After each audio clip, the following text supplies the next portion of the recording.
अच्छा हुण अगला सवाल मेरा ये है जी हाँ। कि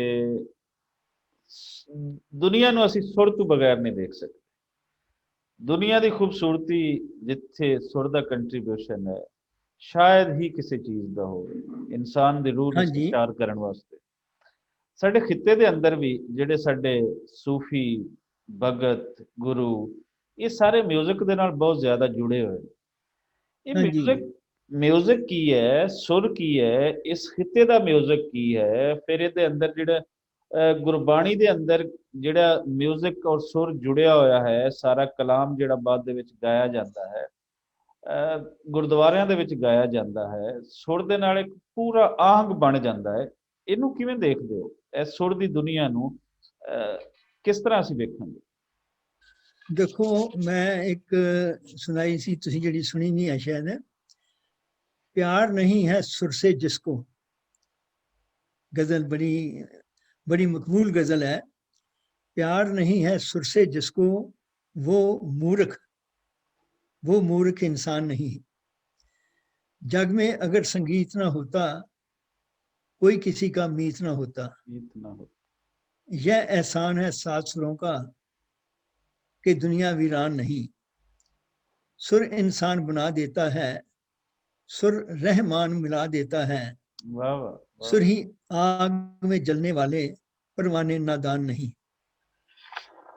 रजा साहब जिहड़ा म्यूजिक है ना ये रूहां की खुराक है जी, रूह की खुराक है। असी पेट की गज़ा है, सानू अनाज मिलना चाहिए। असी रोटी तो बगैर नहीं जी सकते।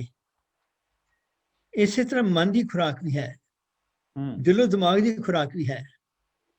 वो छड़ी साडी खुराक है ना, वो साडी म्यूजिक पूरी करता है। म्यूजिक सानू कंसनट्रेशन देता है। देखो अज दे युग विच जिहड़े साइकैट्रिस्ट ने, जिहड़े दिमागी बीमारियां दे डॉक्टर ने या होर जिहड़ियां दिमागी परेशानियां ने उन्हां दे जिहड़े काउंसलर ने वो सानू कंसनट्रेट करन दियां या योगा दियां सानू प्रैक्टिस कहंदे ने करो, या म्यूजिक सुनन, चंगा म्यूजिक पर माड़ा नहीं। माड़ा म्यूजिक तुहानू माड़े पासे भी लै जांदा है। चंगा सुर जिहड़ा है वो बड़ा ही जरूरी है। पर जे हुण गुरबाणी जिहड़ी है तुसीं जिक्र कीता सी पहलां मेरे नाल, गुरबाणी एक रूहानियत सारा रूहानियत कलाम है जी। उस रूहानियत कलाम नूं जिन्ना भी गुरु ग्रंथ साहिब विच कलाम है वो सारा रागां दे विच है, संगीत विच है, और उत्ते हर एक शब्द दे हर जिहड़ा स्टैंजा है उहदे उत्ते लिखिया हुंदा है ये राग आसा है, ये राग सूही है, ये राग कल्याण है। जिहड़ा राग है उहदा उत्ते नाम लिखिया है, किहड़े गुरु ने कंपोज कीता है वो हिम, उहदा नाम ही गुरु दा नाम उत्ते लिखिया है। गुरु दा नाम नहीं लिखिया। महला पंजवां मतलब पंजवें गुरु दा है, महला तीजा तीजे महला गुरु पंजवां तो पंजवां गुरु आ गया, जिहड़ी पातशाही भी असीं बोलांगे पंजवीं पातशाही। बिल्कुल जी। सो इस तरह वो चल रहा जी सारा। पर हुण गुरु इत्थे एक गल कह रहा है, कहंदा मैं जिहड़ा राग बनाया ना, असीं बड़ी वारी जाने गुरुद्वारियां विच। मैं एक हुण शिकवा करन लगा वां अपनी कम्यूनिटी दे उत्ते जी। असीं गुरुद्वारियां विच जाने जे रागी ने बड़ा सुर च सोहना गाया है ते सुन के घर आके घर दे मैंबरां नूं कहांगे जी बड़ा ही सोहना गाया है, आनंद आ गया। उन्हां नूं पुछो वो सॉन्ग किहड़ा सी, किहड़ा वो रूहानी गीत सी, वो नहीं उन्हां नूं याद होएगा। नहीं याद। वो उत्थे ऐ सिर झूम के बड़ा आ जांदे ने, बड़ा आनंद आ रहा है, सिर झूमदे रहिंदे लगातार। सर एक एडिशन करांगा, माफी चाहना हाँ, सेम इज हेयर कि तुसी अगर इत्थे आओ ना ते बाबा फरीद दे तुसी दरबार ते शराइन ते जाओ ते उत्थों दे लोगां नूं 99% 9 लोगों को पता नहीं कि बाबा फरीद कितने वड्डे फिलासफर सन, कितने वड्डे दानिश्वर सन, कितने वड्डे शायर सन। उन्होंने तो पूछ लो ना कि बाबा फरीद शायर भी सन, कोई उन्होंने कोई अशलोक, कोई शेर वो तुहानूं याद है, कोई मिसरा, कोई लफज बाबा फरीद दा? ਤੇ ਉਹ ਤੁਹਾਨੂੰ ਗੁੱਸੇ ਨਾਲ ਇੰਝ ਦੇਖਣਗੇ ਕਿ ਪਤਾ ਨਹੀਂ ਇਹ ਬੇਹੂਦਾ ਇਨਸਾਨ ਕਿੱਥੋਂ ਆ ਗਿਆ। ਕਿਉਂਕਿ ਬਾਬਾ ਫਰੀਦ ਕੋਲ ਤਾਂ ਅਸੀਂ ਬੱਚੇ ਮੰਗਣ ਆਣਾ ਹੈ, ਬਾਬਾ ਫਰੀਦ ਕੋਲ ਆਪਣੀ ਜ਼ਿਹਨੀ ਔਰ ਰੂਹਾਨੀ ਇਸਲਾਹ ਤਾਂ ਅਸੀਂ ਲੈਣੀ ਨਹੀਂ ਹੈ। ਸੋ ਇਹ ਜਿਹੜਾ ਪੂਰੀ ਹੋਲ ਸੁਸਾਇਟੀ ਦੇ ਅੰਦਰ ਇਹ ਤੁਸੀਂ ਕਹਿ ਲਓ ਕਿ ਇਹ ਇਗਨੋਰਤਾ ਜਿਹੜੀ ਹੈ ਨਾ, ਇਹ ਵੱਧ ਗਈ ਹੈ। ਇਸ ਲਈ ਹੀ ਜਿਹੜੀ ਸਾਡੀ ਸੁਸਾਇਟੀ ਉੱਥੋਂ ਵਾਲੀ ਹੈ ਜਾਂ ਇੱਥੇ ਹੈ, ਉਹ ਉਹਨਾਂ ਦੀ ਮੈਂਟਲ ਡਿਵੈਲਪਮੈਂਟ ਉਸ ਹੱਦ ਤੱਕ ਨਹੀਂ ਹੋ ਪਾ ਰਹੀ ਕਿ ਜਿਨ੍ਹਾਂ ਦੀ ਕੰਟਰੀਬਿਊਸ਼ਨ ਹੈ ਉਹਨਾਂ ਨੂੰ ਉਸ ਅੰਗ ਦੇ ਨਾਲ ਵੇਖਿਆ ਜਾਵੇ, ਪਰਖਿਆ ਜਾਵੇ, ਤਾਂ ਕਿ ਇਹ ਦਿਮਾਗ ਕੁਝ ਖੁੱਲਣ। ਇੱਥੇ ਦਿਮਾਗ ਨਹੀਂ ਖੋਲਦੇ, ਆਪਣੇ ਵੈਲਥ ਖੋਲੀ ਜਾਣਗੇ, ਵਧਾਈ ਜਾਣਗੇ। ਦਿਮਾਗੀ ਇਸ ਜਿਹੜੀ ਹੈ ਸੋਚ, ਉਹਨੂੰ ਵਧਾਉਣ ਦਾ ਕੋਈ ਨਹੀਂ ਸੋਚਦਾ। ਤੁਸੀਂ ਕੰਟੀਨਿਊ ਪਲੀਜ਼ ਰੱਖੋ।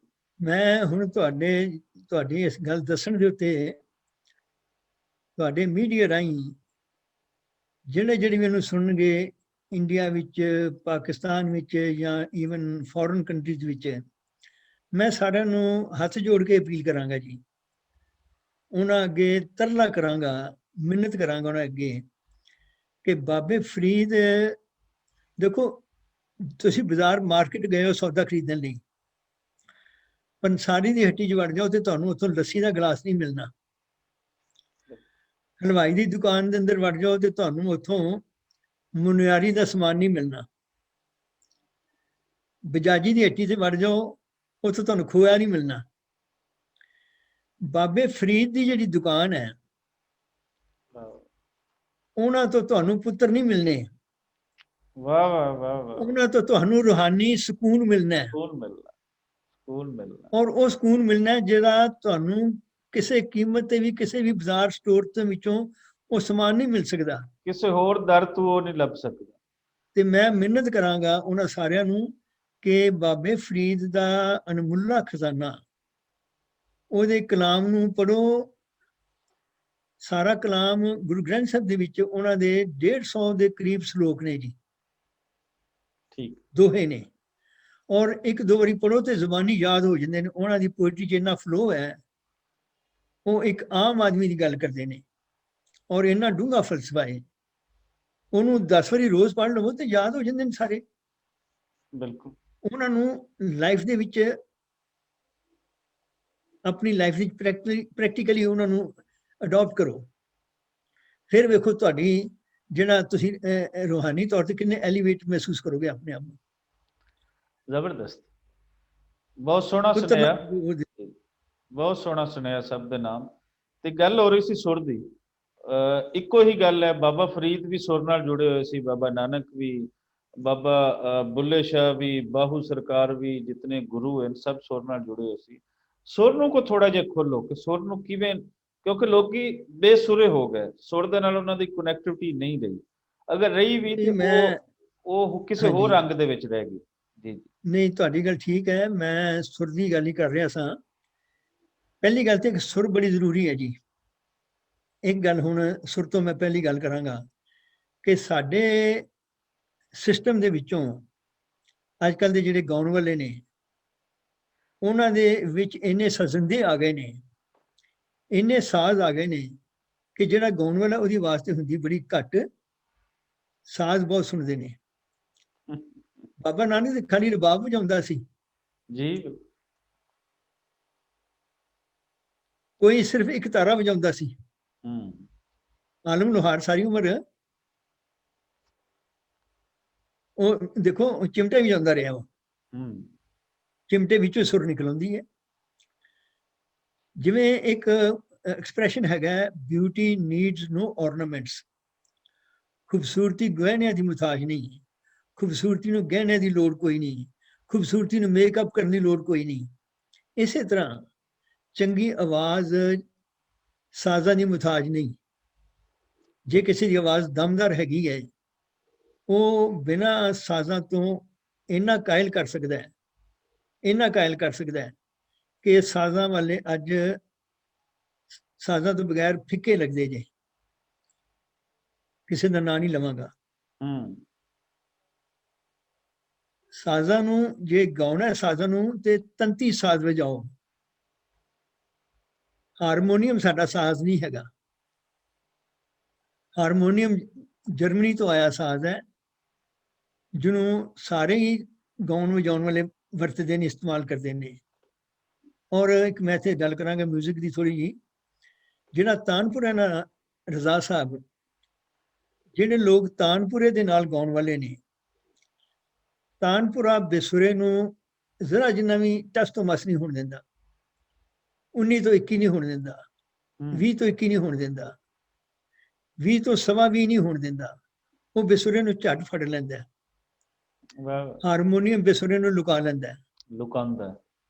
ਅੱਜ ਬੇਸੁਰੇ ਇਹ ਆਵਾਜ਼ਾਂ ਹਾਰਮੋਨੀਅਮ ਦੇ ਵਿੱਚ ਲੁਕੇ ਹੋਏ ਨੇ। ਵਾਹ ਵਾਹ ਵਾਹ, ਸੋਹਣੀ ਗੱਲ, ਬਿਲਕੁਲ। ਅੱਛਾ, ਜਿਹੜੀ ਦੂਜੀ ਗੱਲ ਮੈਂ ਗੁਜ਼ਾਰਿਸ਼ ਕਰਨ ਲੱਗਾ ਸਾਂ, ਜਦੋਂ ਗੱਲ ਚੱਲੀ ਸੀ ਕਿ ਕਿਉਂਕਿ ਗੁਰੂ ਗ੍ਰੰਥ ਸਾਹਿਬ ਸਾਰਾ ਰਾਗਾਂ ਵਿੱਚ ਹੈਗਾ ਹੈ, ਪਰ ਗੁਰੂਆਂ ਦਾ ਫੋਕਸ ਇਹ ਹੈਗਾ ਹੈ, ਜਿਵੇਂ ਤੁਹਾਡੇ ਘਰ ਕੋਈ ਮਹਿਮਾਨ, ਬੜਾ ਮਹਿਮਾਨ ਖਸੂਸੀ ਕੋਈ ਆਉਂਦਾ ਹੈ, ਤੁਸੀਂ ਉਹਦੇ ਲਈ ਖਾਸ ਕਰੋਕਰੀ ਬਾਹਰ ਕੱਢ ਲੈਂਦੇ ਹੋ, ਖਾਸ ਚਾਈਨਾ ਬਾਹਰ ਕੱਢ ਲੈਂਦੇ ਹੋ, ਖਾਸ ਬਰਤਨ ਬਾਹਰ ਕੱਢ ਲੈਂਦੇ ਹੋ। ਅਮੀਰ ਘਰਾਣਿਆਂ ਵਾਲੇ ਸੋਨੇ ਦੇ ਭਾਂਡੇ ਬਾਹਰ ਕੱਢ ਲੈਂਦੇ ਨੇ। ਮੁਆਫ ਕਰਨਾ, ਖਾਣਾ ਤੇ ਜੋ ਪੱਕਿਆ ਘਰ ਦੀ ਬੇਗਮ ਸਾਹਿਬਾਂ ਨੇ ਬਣਾਇਆ ਹੈ, ਉਹੀ ਕਿੰਨਾ ਲਜ਼ੀਜ਼ ਹੈ, ਕਿੰਨਾ ਜ਼ਾਇਕੇਦਾਰ ਹੈ, ਖਾਣਾ ਤੇ ਉਹਨੇ ਉਹੀ ਖਾਣਾ ਹੈ। ਉਹੀ ਚਾਹੇ ਉਹ ਕੱਚ ਦੇ ਭਾਂਡਿਆਂ 'ਚ ਖਵਾ ਲਓ, ਕਸੋਰਿਆਂ 'ਚ ਖਵਾ ਲਓ, ਤੇ ਚਾਹੇ ਸੋਨੇ ਦੇ ਭਾਂਡਿਆਂ 'ਚ ਖਵਾ ਲਓ, ਅਸਲ ਤੇ ਖਾਣਾ ਅੰਦਰ ਜਾਣਾ ਨਾ ਜੀ। ਬਿਲਕੁਲ। ਇਸੇ ਤਰ੍ਹਾਂ ਜਿਹੜੀ ਗਾਇਕੀ ਹੈ ਨਾ, ਗਾਇਕੀ ਇੱਕ ਪਲੈਟਰ ਹੈ, ਉਹ ਸੋਨੇ ਦਾ ਪਲੈਟਰ ਹੈ, ਜਿਹੜਾ ਡੈਕੋਰੇਸ਼ਨ ਦੇ ਤੌਰ ਤੇ ਬੜਾ ਸੋਹਣਾ ਲੱਗੇਗਾ ਤੇ ਸੋਹਣਾ ਲੱਗਣਾ ਚਾਹੀਦਾ ਵੀ ਹੈ। ਪਰ ਜਿਹੜੀ ਵਿਚਲੀ ਫੂਡ ਹੈ, ਜਿਹੜੇ ਉਸ ਗੀਤ ਦੇ ਅੰਦਰ ਲਫ਼ਜ਼ ਨੇ, ਅਲਫਾਜ਼ ਨੇ, ਵਾਹ ਵਾਹ ਵਾਹ, ਚਾਹੇ ਉਹ ਗੁਰਬਾਣੀ ਦੇ ਨੇ, ਚਾਹੇ ਉਹ ਕੁਰਾਨ ਦੇ ਨੇ, ਚਾਹੇ ਉਹ ਗੀਤਾ ਦੇ ਨੇ, ਜਦੋਂ ਉਹਨਾਂ ਨੂੰ ਗਾਉਣਾ ਹੈ, ਉਹਨਾਂ ਲਫ਼ਜ਼ਾਂ ਨੂੰ ਪੜ੍ਹ ਕੇ ਉਹਨਾਂ ਨੂੰ ਹਜ਼ਮ ਕਰ ਲਵੋ, ਅਬਜ਼ਾਰਵ ਕਰਨਾ। ਹਾਂ, ਉਦੋਂ ਰਾਗ ਦੇ ਮਗਰ ਨਾ ਭੱਜੋ।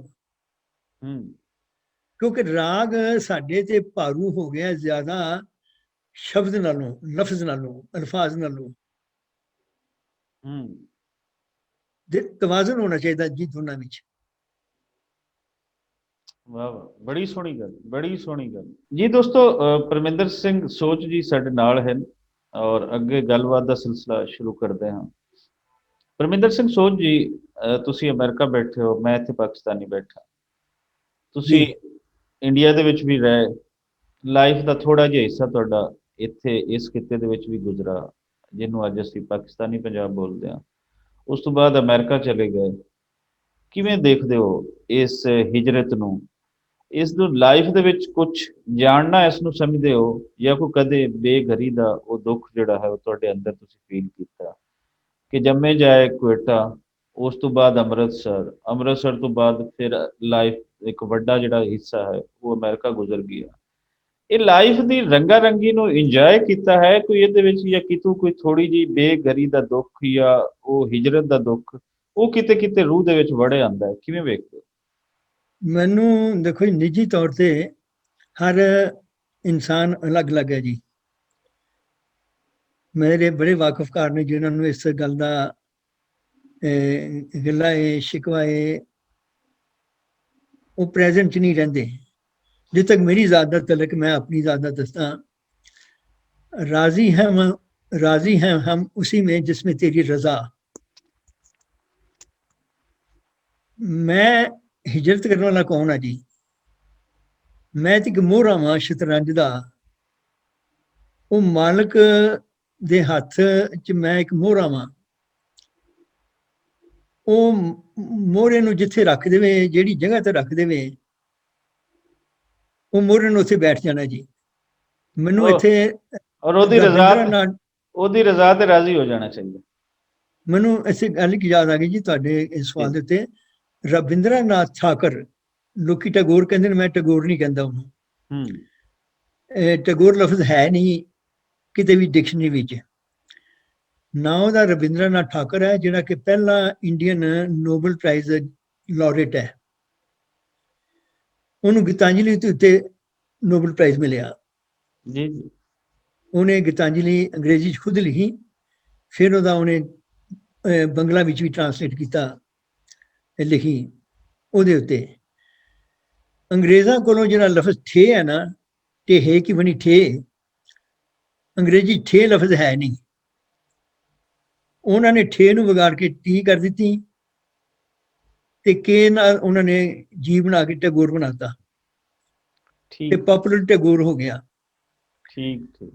ਮੈਂ ਹੁਣ ਗੀਤਾਂਜਲੀ ਦੀ ਇੱਕ ਨਜ਼ਮ ਦਾ ਜ਼ਿਕਰ ਕਰਨ ਲੱਗਾ ਤੁਹਾਡੇ ਨਾਲ। ਉਹ ਕਹਿੰਦਾ ਹੈ ਰਵਿੰਦਰਨਾਥ ਠਾਕੁਰ ਕਿ ਵੀਣਾ ਦੀਆਂ ਸੁਰਾਂ ਜਿਹੜੀਆਂ ਹੁੰਦੀਆਂ ਜੀ, ਕਹਿੰਦਾ ਅਸੀਂ ਤੇ ਵੀਣਾ ਦੀਆਂ ਸੁਰਾਂ ਵਾਂ, ਉੱਤੇ ਉਂਗਲਾਂ ਫਿਰਨ ਵਾਲਾ ਤੇ ਉਹ ਮਾਲਕ ਹੈ, ਮੈਂ ਨਹੀਂ। ਮੈਂ ਜਿਹੜੀ ਹੈ ਨਾ ਉਹ ਈਗੋ ਹੈ ਜੀ। ਮੈਂ ਇਹ ਕੀਤਾ, ਮੈਂ ਇੱਥੇ ਆ ਗਿਆ, ਮੈਂ ਉੱਥੇ ਚਲਾ ਗਿਆ, ਮੈਂ ਉੱਥੇ ਨਹੀਂ ਸੀ ਰਹਿਣਾ, ਇੱਥੇ ਆ ਗਿਆ, ਮੈਨੂੰ ਪਛਤਾਵਾ ਹੈ। ਉਹਦੀ ਰਜ਼ਾ ਦੇ ਵਿੱਚ ਜੇ ਰਹਿ ਲਈਏ ਤੇ ਬੜਾ ਸਕੂਨ ਮਿਲਦਾ ਹੈ। ਔਰ ਰਹਿਣਾ ਵੀ ਆਦਮੀ ਨੂੰ ਪ੍ਰੈਜ਼ੈਂਟ ਵੀ ਚਾਹੀਦਾ ਹੈ। ਕਹਿੰਦੇ ਨੇ ਪੈਸਟ ਇਜ਼ ਹਿਸਟਰੀ, ਜੋ ਬੀਤ ਚੁੱਕਾ ਮਾਜ਼ੀ ਹੈ ਉਹ ਇੱਕ ਤਵਾਰੀਖ ਹੈ, ਉਹ ਇਤਿਹਾਸ ਹੈ। ਜਿਹੜਾ ਮੁਸਤਕਬਲ ਹੈ, ਜਿਹੜਾ ਫਿਊਚਰ ਹੈ, ਉਹ ਮਿਸਟਰੀ ਹੈ, ਇੱਕ ਉਹ ਅਦਭੁਤ ਹੈ, ਪਤਾ ਨਹੀਂ ਉਹਦਾ ਕੀ ਹੈ। ਪ੍ਰੈਜ਼ੈਂਟ ਜਿਹੜਾ ਤੁਸੀਂ ਮੈਂ ਆਮੋ ਸਾਹਮਣੇ ਬੈਠੇ ਆ, ਪ੍ਰੈਜ਼ੈਂਟ ਹੈ। ਬਿਲਕੁਲ। ਇਸ ਪ੍ਰੈਜ਼ੈਂਟ ਨੂੰ ਅਸੀਂ ਇੰਜੋਏ ਕਰੀਏ, ਨਾ ਮਾਜ਼ੀ ਨੂੰ ਤੇ ਨਾ ਜਿਹੜੀ ਮਿਸਟਰੀ ਹੈਗੀ ਹੈ ਉਹਦੇ ਬਾਰੇ ਫਿਕਰ ਕਰੀਏ ਜੀ। ਜ਼ਬਰਦਸਤ। ਇਹ ਮੇਰੀ ਜ਼ਾਤ ਦਾ ਤਲਕ ਹੈ ਜੀ, ਬਾਕੀਆਂ ਦਾ ਮੈਂ ਨਹੀਂ ਦਾਵਾ ਕਰ ਸਕਦਾ ਕਿਸੇ ਦਾ। ਬਿਲਕੁਲ, ਤੁਹਾਡੇ ਖਿਆਲਾਤ ਉਹ ਬੜੇ ਪੱਕੇ ਤੇ ਬੜੇ ਗੂੜੇ, ਔਰ ਉਹਨਾਂ ਤੋਂ ਜਿਹੜਾ ਮੈਂ ਆਪਣੇ ਤੌਰ ਤੇ ਅਗਰ ਕੋਈ ਮੈਂ ਕੋਈ ਨਹੀਂ ਹੁੰਦਾ ਕਿ ਮੈਂ ਚੀਜ਼ਾਂ ਜੱਜ ਕਰਾਂ, ਲੇਕਿਨ ਇੱਕ ਥੋੜਾ ਜਿਹਾ ਹੁੰਦਾ ਹੈ ਕਿ ਬੰਦਾ ਕਿਸੇ ਪੱਖ ਨੂੰ ਦੇਖ ਵੀ ਆਉਂਦਾ ਹੈ। ਉਹ ਭਗਤੀ ਲਹਿਰ ਤੋਂ, ਉਹ ਖਾਸ ਕਰ ਜਿਹੜੇ ਬਾਅਦ ਦੇ ਵਿੱਚ ਸਾਡੇ ਸੂਫੀ ਔਰ ਗੁਰੂ, ਉਹਨਾਂ ਦੇ ਖਿਆਲਾਤ ਹਨ, ਉਹਨਾਂ ਤੋਂ ਤੁਸੀਂ ਕਾਫੀ ਹੱਦ ਤੱਕ ਮੁਤਾਸਰ ਹੋ ਔਰ ਉਸ ਦਾ ਇੱਕ ਅਮਲੀ ਨਮੂਨਾ ਵੀ ਹੋ। ਲੇਕਿਨ ਅੱਗੇ ਇੱਕ ਸਵਾਲ ਜਿਹੜਾ ਅੱਜ ਦੇ ਦੌਰ ਦੇ ਵਿੱਚ ਅਸੀਂ ਹੈ, ਦੇਖੋ ਨਰਿੰਦਰ ਮੋਦੀ ਕਿਸਾਨ, ਜਿਹੜੇ ਕਿਸਾਨਾਂ ਦੇ ਅਗੇਂਸਟ ਜਾਂ ਖੇਤੀ ਨੂੰ ਹੁਣ ਤਾਂ ਪੂਰੀ ਦੁਨੀਆ ਸਮਝ ਗਈ ਹੈ ਕਿ ਉਹ ਤਬਾਹ ਕਰਨ ਵਾਸਤੇ 3 ਬਿੱਲ ਜ਼ਬਰਦਸਤੀ ਪਾਸ ਕਰਵਾ ਦਿੱਤਾ ਜੀ। ਇਹਨੂੰ ਤੇ ਅਸੀਂ ਰੱਬ ਦੀ ਰਜ਼ਾ ਨਹੀਂ ਸਮਝਾਂਗੇ।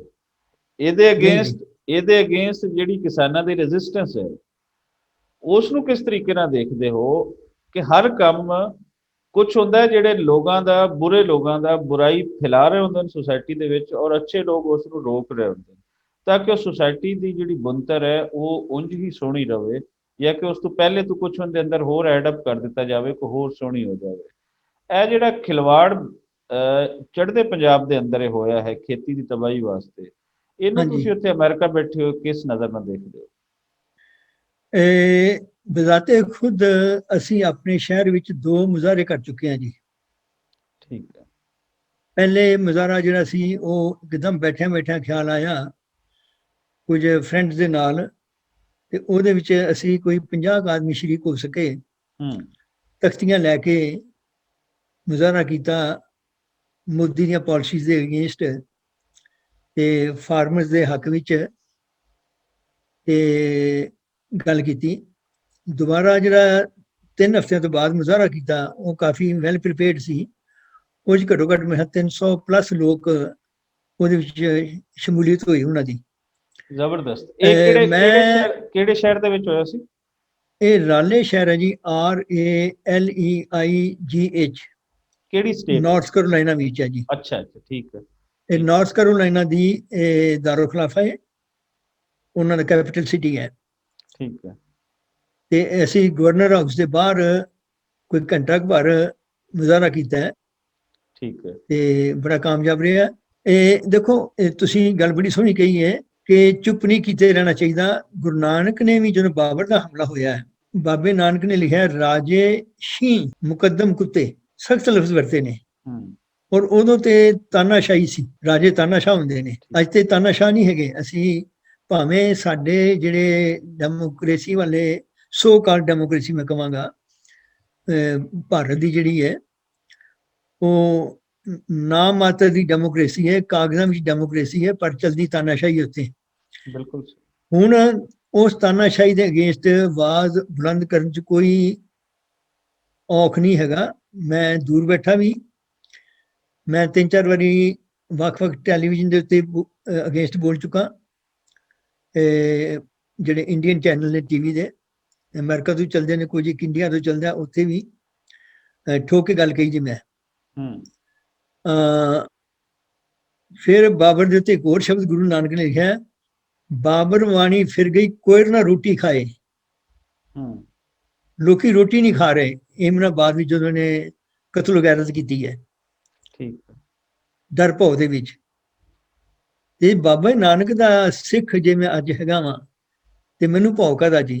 ਹੂੰ ਨਾਲੇ ਗੁਰੂ ਦੀ ਜਿਹੜੀ ਉਹਨਾਂ ਨੇ ਰੱਬ ਦੀ ਜਿਹੜੀ ਡੈਫੀਨੇਸ਼ਨ ਦਿੱਤੀ ਹੈ ਸ਼ੁਰੂ ਵਿੱਚ ਹੀ, ਉਹ ਹੈਗੀ ਹੈ ਇੱਕ ਓਂਕਾਰ ਰੱਬ ਇੱਕ ਹੈ, ਸਤਨਾਮ ਉਹਦਾ ਨਾਂ ਸੱਚਾ ਹੈ, ਕਰਤਾ ਪੁਰਖ ਉਹ ਕ੍ਰੀਏਟਿਵ ਹੈ, ਨਿਰਭਉ ਉਹ ਡਰਦਾ ਨਹੀਂ, ਭਉ ਤੋਂ ਬਗੈਰ ਹੈ, ਨਿਰਵੈਰ ਉਹ ਕਿਸੇ ਦਾ ਵੈਰੀ ਵੀ ਨਹੀਂ। ਤੇ ਉਹਦਾ ਸਿੱਖ ਕਿਉਂ ਡਰੇ ਜੀ? ਫਿਰ ਉਹ ਬੜਾ ਜ਼ੁਲਮ ਕਰ ਰਿਹਾ ਹੈ, ਕੋਈ ਇਹਦੇ ਬਾਰੇ ਭੁਲੇਖਾ ਨਹੀਂ, ਕੋਈ ਦੂਜੀ ਰਾਏ ਨਹੀਂ। ਅੱਛਾ, ਇੱਥੇ ਇੱਕ ਸਵਾਲ ਅੱਗੇ ਮੇਰਾ ਉਹ ਮੇਰੇ ਜ਼ਿਹਨ ਦੇ ਵਿੱਚ ਆਉਂਦਾ ਹੈ ਕਿ ਸ਼ਾਇਦ ਮੈਂ ਵੀ ਗਲਤ ਹੋਵਾਂ, ਮੈਨੂੰ ਥੋੜਾ ਜਿਹਾ ਤੇ ਕਰੈਕਟ ਕਰ ਲਓ। ਦੇਖੋ ਹਾਂਜੀ ਬਾਬਾ ਨਾਨਕ ਬਿਲਕੁਲ ਬਾਬਰ ਦੇ ਅਗੇਂਸਟ ਜੋ ਸਾਨੂੰ ਗੁਰਬਾਣੀ ਦੇ ਵਿੱਚ ਮਿਲਦਾ ਹੈ ਉਹ ਕਹਿ ਗਏ, ਹਾਂਜੀ ਲੇਕਿਨ ਉਸ ਤੋਂ ਬਾਅਦ ਜਿਹੜੇ ਗੁਰੂ ਹਨ ਸਾਡੇ, ਉਹਨਾਂ ਦੀ ਅਗਰ ਅਸੀਂ ਲਾਈਫ ਲੱਭੀਏ ਤੇ ਉਹਨਾਂ ਦੀ ਜਿਹੜੀ ਫਿਲਾਸਫੀ ਸੀ ਜਾਂ ਨਜ਼ਰੀਆ ਸੀ, ਉਹ ਸਿਰਫ ਇਹੀ ਆਂਦਾ ਹੈ ਕਿ ਕੋਈ ਤੁਹਾਡੇ ਤੇ ਜ਼ੁਲਮ ਕਰੇ ਤੇ ਤੁਸੀਂ ਉਹਨੂੰ ਸਹਿੰਦੇ ਰਹੋ, ਉਹ ਜ਼ਾਲਮ ਇੱਕ ਦਿਨ ਆਪ ਆਪਣੇ ਜ਼ੁਲਮ ਤੋਂ ਤੰਗ ਆ ਜਾਏਗਾ। ਇਹਨੂੰ ਆ ਕੇ ਬਦਲਦੇ ਹਨ ਗੁਰੂ ਗੋਬਿੰਦ ਸਿੰਘ ਜੀ। ਹਾਂਜੀ ਗੁਰੂ ਗੋਬਿੰਦ ਸਿੰਘ ਜੀ ਉਹਦੇ 'ਚ ਅਲ ਐਲਾਨੀਆ ਰੈਜ਼ਿਸਟੈਂਸ ਦਾ ਐਲਾਨ ਕਰਦੇ ਨੇ ਕਿ ਤੁਸੀਂ ਆਪਣੇ ਰਾਈਟਸ ਵਾਸਤੇ ਤੁਹਾਨੂੰ ਖੜੇ ਹੋਣਾ ਪਏਗਾ, ਤੁਹਾਨੂੰ ਕੋਈ ਰਾਈਟਸ ਦੇਵੇਗਾ ਨਹੀਂ। ਉਹਦੇ 'ਚ ਜਿਹੜੇ 5 ਨਿਸ਼ਾਨ ਹਨ ਔਰ ਸਿੱਖੀ ਦੀ ਬੁਨਿਆਦ 1699 ਦੇ ਵਿੱਚ ਇਹ ਬਕਾਇਦਾ ਰੱਖੀ ਜਾਂਦੀ ਹੈ। ਇਹ ਜਿਹੜੀ ਰੈਜ਼ਿਸਟੈਂਸ ਦਾ ਥੀਮ ਹੈ, ਇਹ ਕਿਆ ਗੁਰੂ ਗੋਬਿੰਦ ਸਿੰਘ ਦਾ ਦਿੱਤਾ ਹੋਇਆ ਹੈ ਜਾਂ ਪਹਿਲੇ ਗੁਰੂਆਂ ਦੇ ਅੰਦਰ ਵੀ ਬਾਬਾ ਨਾਨਕ ਤੋਂ ਬਾਅਦ ਦੇ ਜਿਹੜੇ ਆਉਂਦੇ ਹਨ, ਜਿਤਨੀਆਂ ਪਾਤਸ਼ਾਹੀਆਂ ਆਉਂਦੀਆਂ ਉਹਨਾਂ ਦੇ ਅੰਦਰ ਵੀ ਕੋਈ ਰੈਜ਼ਿਸਟੈਂਸ ਦਾ ਪਹਿਲੂ ਸਾਨੂੰ ਮਿਲਦਾ ਹੈ ਜੀ। ਦੇਖੋ ਜਿਵੇਂ ਗੁਰੂ ਨਾਨਕ ਨੇ ਵਰਬਲ ਕੀਤਾ ਜੀ, ਰਾਜੇ ਸ਼ੀ ਮੁਕੱਦਮ ਕੀਤੇ, ਮੁਕੱਦਮ ਕੁੱਤੇ, ਠੀਕ ਹੈ। ਬਾਬਰ ਵਾਣੀ ਫਿਰ ਗਈ ਕੋਈ ਨਾ ਰੋਟੀ ਖਾਏ। ਇੱਕ ਹੋਰ ਸ਼ਬਦ ਵੀ ਹੈਗਾ, ਮਤਲਬ ਬਾਬਰ ਦੇ ਹਮਲਿਆਂ ਦਾ ਤੇ ਉਹਦੇ ਜ਼ੁਲਮ ਤਸ਼ੱਦਦ ਦਾ ਜ਼ਿਕਰ ਇਤਿਹਾਸ ਵਿੱਚ ਕਿਤੇ ਵੀ ਨਹੀਂ ਲਿਖਿਆ ਸਵੈ ਗੁਰੂ ਨਾਨਕ ਦੀ ਬਾਣੀ ਤੋਂ। ਠੀਕ ਸੋ ਵਰਬਨ ਉਹ ਖੜਾ ਹੋਇਆ ਬਾਬਾ ਨਾਨਕ। ਬਾਬਰ ਨੇ ਜੇਲ੍ਹ 'ਚ ਵੀ ਪਾਇਆ ਗੁਰੂ ਨਾਨਕ ਨੂੰ, ਬਾਅਦ 'ਚ ਰਿਹਾ ਕੀਤਾ। ਹੁਣ ਮੈਂ ਗੱਲ ਆਉਣ ਲੱਗਾ ਵਾਂ 5ਵੇਂ ਗੁਰੂ ਦੇ ਉੱਤੇ, ਜਿਹਦੀ ਸ਼ਹਾਦਤ ਹੁੰਦੀ ਹੈ ਜਹਾਂਗੀਰ ਦੇ ਵੇਲੇ ਲਾਹੌਰ ਦੇ ਵਿੱਚ। ਉਹਨਾਂ ਦਾ ਜਿਹੜਾ ਲੜਕਾ ਸੀ ਫਰਜ਼ੰਦ, ਜਿਹੜਾ 6ਵਾਂ ਗੁਰੂ ਬਣਦਾ ਹੈ, ਗੁਰੂ ਹਰਗੋਬਿੰਦ, ਆਪਣੇ ਜਿਉਂਦੇ ਜੀ ਉਹਨਾਂ ਨੇ ਵਕਤ ਦੀ ਨਜ਼ਾਕਤ ਪਹਿਚਾਣ ਲਈ ਸੀ ਕਿ ਆਉਣ ਵਾਲੇ ਹਾਲਾਤ ਕਿਹੋ ਜਿਹੇ ਹੋਣਗੇ। ਵਕਤ ਦੀ ਨਜ਼ਾਕਤ ਨੂੰ ਸਮਝਦਿਆਂ ਹੋਇਆਂ ਉਹਨਾਂ ਨੇ ਆਪਣੇ ਛੋਟੇ ਫਰਜ਼ੰਦ ਨੂੰ ਬਚਪਨ ਤੋਂ ਇਹ ਜਿਹੜੀ ਸ਼ਸਤਰ ਵਿਦਿਆ ਜਿਹਨੂੰ ਕਹਿੰਦੇ ਆ ਜੀ, ਕਿਰਪਾਨ ਚਲਾਉਣੀ, ਤੀਰ ਅੰਦਾਜ਼ੀ, ਬੰਦੂਕ ਚਲਾਉਣੀ, ਬਰਛਾ ਚਲਾਉਣਾ, ਉਸ ਵਕਤ ਦੇ ਜਿਹੜੇ ਮਾਰਸ਼ਲ ਆਰਟਸ ਸਨ, ਉਹ ਸਾਰਿਆਂ ਦੀ ਟ੍ਰੇਨਿੰਗ ਦੇਣੀ ਸ਼ੁਰੂ ਕਰ ਦਿੱਤੀ ਸੀ। ਠੀਕ ਹੈ। 6ਵੇਂ ਗੁਰੂ ਨੇ ਮੁਗਲਾਂ ਨਾਲ ਲੜਾਈਆਂ ਲੜੀਆਂ ਤੇ ਜਿੱਤੀਆਂ ਨੇ। ਠੀਕ। 7ਵੇਂ ਗੁਰੂ ਦੇ ਕੋਲ ਵੀ ਫੌਜ ਹੁੰਦੀ ਸੀ, ਉਹਨਾਂ ਜੰਗ ਕੋਈ ਨਹੀਂ ਲੜੀ। ਉਸ ਤੋਂ ਬਾਅਦ 8ਵੇਂ ਗੁਰੂ ਜਿਹੜੇ ਸਨ, ਉਹ 8 ਕੇ 9 ਸਾਲ ਦੀ ਉਮਰ ਦੇ ਵਿੱਚ ਪੈਸਟ ਅਵੇ। 9ਵੇਂ ਗੁਰੂ ਦੀ ਫਿਰ ਸ਼ਹਾਦਤ ਹੁੰਦੀ ਔਰੰਗਜ਼ੇਬ ਦੇ ਵੇਲੇ ਦਿੱਲੀ ਦੇ ਵਿੱਚ, ਜਿਨ੍ਹਾਂ ਦਾ ਜਿੱਥੇ ਉਹਨਾਂ ਦਾ ਸੀਸ ਕੱਟ ਦਿੱਤਾ ਜਾਂਦਾ ਹੈ। ਠੀਕ। ਤੇ ਉਹਨਾਂ ਦੇ ਵੇਲੇ ਵੀ ਜਿਹੜਾ 10ਵੇਂ ਗੁਰੂ ਸਨ, ਉਹ ਆਪਣੇ ਬਚਪਨ ਤੋਂ ਇਹ ਸਾਰੀ ਸ਼ਸਤਰ ਵਿਦਿਆ ਜਿਹੜੀ ਸੀ, ਐਜੂਕੇਸ਼ਨ ਸੀ ਮਾਰਸ਼ਲ ਆਰਟਸ ਵਾਲੀ, ਉਹ ਗੁਰੂ ਤੇਗ ਬਹਾਦਰ ਦੇ ਜਿਉਂਦੇ ਜੀ ਸ਼ੁਰੂ ਹੋ ਗਈ ਸੀ ਦੇਣੀ। ਠੀਕ। ਆਉਂਦੇ ਵਕਤ ਨੂੰ ਸਮਝਦੇ ਹੋਇਆਂ ਹੁਣ 10ਵੇਂ ਗੁਰੂ ਨੇ ਇੱਕ ਜਿਹੜਾ ਲੈਟਰ ਭੇਜੀ ਹੈ, ਜਿਹਦਾ ਨਾਂ ਹੈਗਾ ਜ਼ਫਰਨਾਮਾ, ਔਰੰਗਜ਼ੇਬ ਨੂੰ, ਉਹ ਪਰਸ਼ੀਅਨ ਵਿੱਚ ਹੈਗੀ ਹੈ। ਉਹਦੇ 'ਚ ਇੱਕ ਥਾਂ ਤੇ ਲਿਖਿਆ ਪਰਸ਼ੀਅਨ ਦੇ ਵਿੱਚ, ਕਿਉਂ ਕਾਰ ਅਜ਼ ਹਮੈ ਹੀਲ ਤੇ ਦਰ ਗੁਜ਼ਸ਼ਤ, ਹਲਾਲ ਅਸਤ ਬਰਦਨ ਬਸ਼ਮਸ਼ੀਰ ਦਸਤ। ਮਤਲਬ ਸਾਰਾ ਕੁਝ ਤੁਸੀਂ ਪੀਸਫੁਲੀ ਬਰਦਾਸ਼ਤ ਕਰੋ, ਪਰ ਜਿੱਥੇ ਸਾਰੇ ਮੀਨਸ ਖਤਮ ਹੋ ਜਾਣ, ਉੱਥੇ ਬਸ਼ਮਸ਼ੀਰ, ਉੱਥੇ ਸ਼ਮਸ਼ੀਰ ਨੂੰ ਹੱਥ ਵਿੱਚ ਫੜਨਾ ਕੋਈ ਗੁਨਾਹ ਨਹੀਂ ਹੈਗਾ ਇਨਸਾਫ ਲਈ। ਹੁਣ ਜਦੋਂ ਸਿੱਖ ਕਿਰਪਾਨ ਹੱਥ ਫੜਦਾ ਹੈ ਨਾ, ਸਿੱਖ ਹਮਲਾ ਕਰਨ ਵਾਸਤੇ ਨਹੀਂ ਫੜਦਾ, ਇਹ ਵੱਖਰੀ ਗੱਲ ਹੈ ਕਿ ਹਰ ਕੌਮ ਦੇ ਵਿੱਚ ਭੈੜੇ ਵੀ ਨੇ ਚੰਗੇ ਵੀ ਨੇ। ਹਾਂ ਬਿਲਕੁਲ ਬਿਲਕੁਲ। ਉਹਨਾਂ ਨੇ ਕਤਲੋ ਗੈਰਤ ਵੀ ਕੀਤੀ ਹੈ, ਮੈਂ ਉੱਥੇ ਜਸਟੀਫਾਈ ਨਹੀਂ ਉਹਨਾਂ ਨੂੰ ਕਰਦਾ, ਪਰ ਜਿੱਥੇ ਤੱਕ ਪ੍ਰਿੰਸੀਪਲ ਦਾ ਤਲਕ ਹੈ, ਓਵਰਆਲ ਸਿੱਖ ਜਿਹੜਾ ਕਿਰਪਾਨ ਜਿਹੜਾ ਅਸੂਲ ਲਾਗੂ ਹੈ, ਰਿਲੀਜੀਅਸ ਅਸੂਲ ਜਿਹੜਾ ਹੈ, ਉਹ ਤੁਸੀਂ ਦੱਸ ਰਹੇ ਉਹ ਉਦੋਂ ਕਿਰਪਾਨ ਕੱਢੇ ਜਦੋਂ ਉਹਦੇ ਤੇ ਆਪਣੇ ਤੇ ਕੋਈ ਭੀੜ ਪਈ ਹੈ, ਉਹਦੀ ਜਾਨ ਨੂੰ ਖਤਰਾ ਹੈ, ਜਾਂ ਈਵਨ ਉਹਦੇ ਗੁਆਂਢੀ ਦੀ ਜਾਨ ਨੂੰ ਖਤਰਾ ਹੈ, ਡਿਫੈਂਸ ਉਹ ਆਪਣੇ ਲਈ, ਗੁਆਂਢੀ ਦੀ ਵੀ ਆਪਣੇ ਹਿਫਾਜ਼ਤ ਬਚਾਓ ਕਰੇ। ਲਈ, ਆਪਣੇ ਬਚਾਓ ਨਹੀਂ ਲਈ। ਜੀ, ਆਪਣੇ ਬਚਾ ਲਈ ਨਹੀਂ, ਈਵਨ ਗਰੀਬ ਗੁਰਬੇ ਦੀ, ਹਰ ਮਸਕੀਨ ਦੀ ਵੀ ਹਿਫਾਜ਼ਤ ਕਰੇ ਉਹ। ਠੀਕ।